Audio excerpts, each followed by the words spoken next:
জুবিনৰ বাবে হাতত টেটু বনালে পশ্চিমবংগৰ মৰ্মিতা মিত্ৰই। হাতত লিখিছে মায়াবিনী, হাতত লিখিছে জুবিন, হাতত লিখিছে দ্য কিং ইজ ইমৰ্টেল।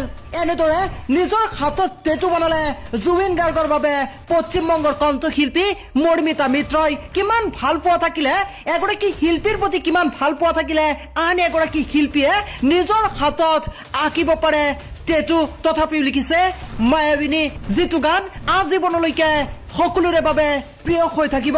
ভাতৃ ভগ্নীৰ দৰে আছিল কণ্ঠশিল্পী মৰ্মিতা মিত্ৰ আৰু জুবিন গাৰ্গ। জুবিন গাৰ্গৰ মৃত্যুৰ পাছতে খুবেই ভাগি পৰিছিল মৰ্মিতা মিত্ৰ, আৰু এইবাৰ হাতত টেটু বনাইছে, লিখিছে Zubeen the king is immortal, আৰু এখন হাতত লিখিছে মায়াবিনী। ইয়াই হৈছে এগৰাকী শিল্পীৰ আন এগৰাকী শিল্পীৰ প্ৰতি ভাল পোৱা, মৰম আৰু সন্মান। এই ভিডিঅ'টো আপোনালোকে যিমান পাৰে শ্বেয়াৰ কৰি দিয়ক আৰু সকলোকে এই খবৰ জনাই দিয়ক। ইয়াই হৈছে এগৰাকী শিল্পীৰ আন এগৰাকী শিল্পীৰ প্ৰতি শ্ৰদ্ধা, ভক্তি।